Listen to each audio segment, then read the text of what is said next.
De nuevo nos encontramos en un video del curso de Física 3 de la Universidad Industrial de Santander.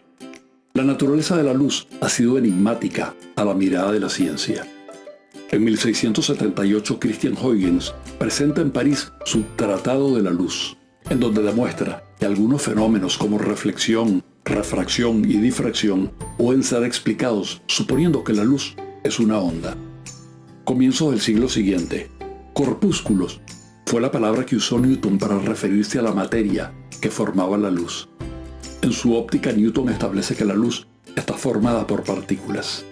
Un siglo después, Thomas Young realiza un experimento ingenioso al que está dedicado este video, el experimento de las dos rendijas, y concluye que la luz es una onda. 2-1 a favor de las ondas. Por si fuera poco, en 1865, Maxwell demostró que la luz es una onda electromagnética, campos eléctricos y magnéticos oscilando que satisfacen la ecuación de onda. Asunto finiquitado. O eso se pensaba, pero a un siglo del experimento de Young, Max Planck logró salvar a la física de la catástrofe ultravioleta, suponiendo que la radiación se absorbe y se emite en cantidades indivisibles de energía, igual a la constante de Planck por la frecuencia. Apenas 5 años después, Einstein tuvo éxito explicando el efecto fotoeléctrico como choque de partículas de luz, cuya energía era proporcional a la frecuencia. Las partículas contraatacan. El comportamiento dual que a lo largo de la historia había oscilado entre ambas concepciones, onda-partícula, aparecía ahora mezclado. La luz es una partícula, pero con una frecuencia, que es una noción asociada con las ondas. Veamos con más detalle lo que los experimentos estaban diciendo. Consideremos que una fuente de luz de un solo color, es decir, monocromática, es decir, tiene una sola frecuencia, incide sobre una placa que tiene una ranura. A una distancia d tenemos otra placa a donde va a parar la luz que pasa por la rendija y un detector capaz de registrar la energía que llega a esa placa. El resultado intuitivo es que obtendremos una distribución como muestra el video. Es decir, aún tratándose de ondas, deberíamos esperar un máximo de intensidad en el frente de la rendija. Si ahora consideramos dos rendijas en lugar de una, la intuición dice que deberíamos esperar dos máximos en la intensidad, uno correspondiente a cada rendija, es decir, una imagen como la que nos muestra el video. Es al menos lo que esperaríamos si mandamos partículas, como canicas o maras, por las rendijas. La intensidad total es la intensidad de la que pasa por una rendija más la intensidad I2 que pasa por la otra rendija. Sin embargo, cuando se hace el experimento, lo que se obtiene es lo siguiente: zonas de luz y zonas de oscuridad. Y es asombroso cómo abrir una rendija y dejar que entre más luz va a oscurecer alguna de las zonas del detector que antes estaban iluminadas. La respuesta está en la interferencia de las dos ondas que brotan de cada una de las rendijas y que tienen exactamente la misma longitud, la misma fase inicial, pero que su distancia a distintos puntos de la pantalla es distinta. Esa diferencia de distancia recorrida se traduce como una diferencia de fase. Cuando en un punto dado confluyen dos ondas en fase, se refuerzan mutuamente y la amplitud aumenta. Hay interferencia constructiva. En cambio, cuando en otro punto confluye la cresta de una onda con el valle de la otra, se aniquilan mutuamente. Hay interferencia destructiva y no llega luz. Cuando la diferencia de distancias recorridas por las ondas es un número entero de longitudes de onda, quedan en fase y hay interferencia constructiva. En cambio, habrá interferencia destructiva si hay un número entero de longitudes de onda más media longitud de onda.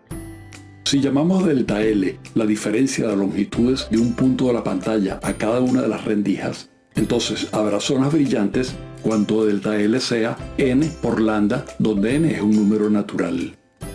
En cambio, habrá zonas oscuras cuando delta L es n más un medio veces la longitud de onda, un número semientero. Podemos obtener una expresión para la distancia a la que ocurren los máximos, haciendo unos cálculos sencillos.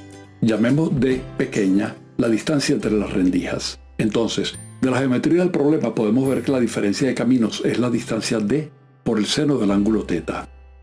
Los máximos están cuando d multiplicado por el seno de θ sea un número natural por lambda. Si la distancia d al detector es grande, el ángulo es pequeño y podemos aproximar el seno a la tangente.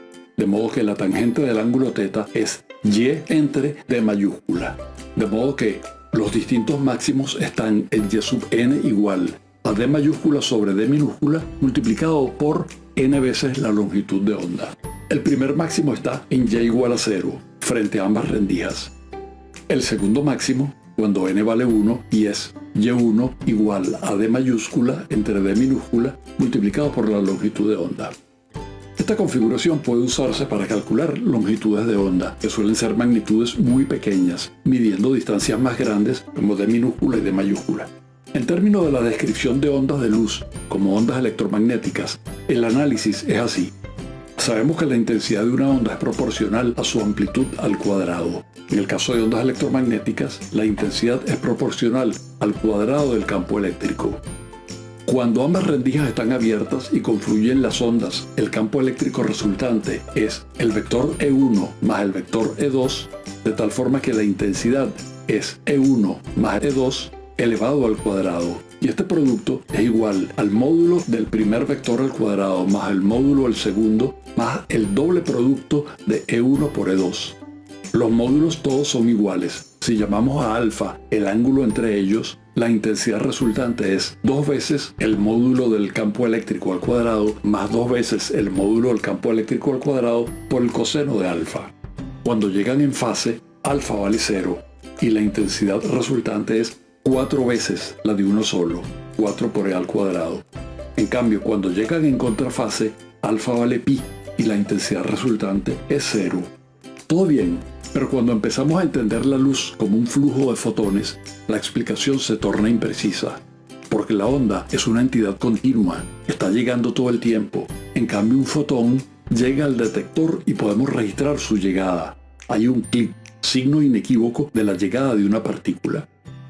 La tecnología permite mandar fotones de uno en uno e ir registrando las detecciones. Al principio pareciera que llegan al azar, pero si lo dejamos un tiempo suficientemente largo, empieza a discernirse un patrón, el mismo patrón de interferencia de una onda, esta vez hecho de fotón en fotón, como si los fotones supieran en dónde caen los anteriores para irse situando. ¿Pero cómo? Los fotones están totalmente descorrelacionados. Pareciera que cada uno pasara por ambas rendijas a la vez. El premio Nobel Paul Dirac lo advirtió. Cada fotón interfiere consigo mismo. El gato de Schrödinger asomaba su hocico. Para colmo de sorpresas, y cuando los físicos no salían de su asombro, se comienza a sospechar que las partículas, como el electrón, tienen propiedades ondulatorias también. Eso ayudaba a explicar la existencia de órbitas discretas en los átomos.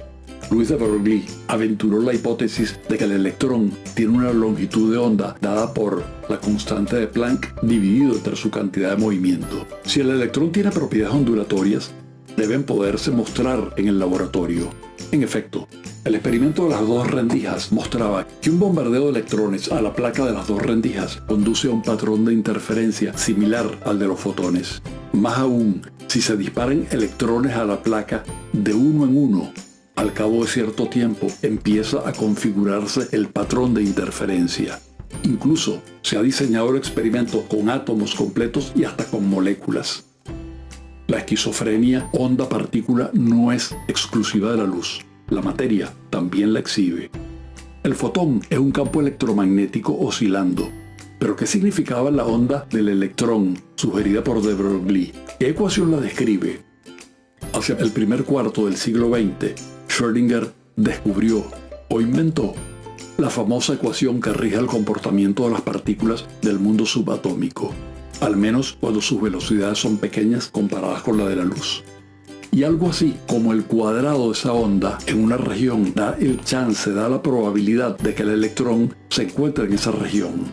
Pero ese es tema para otro video.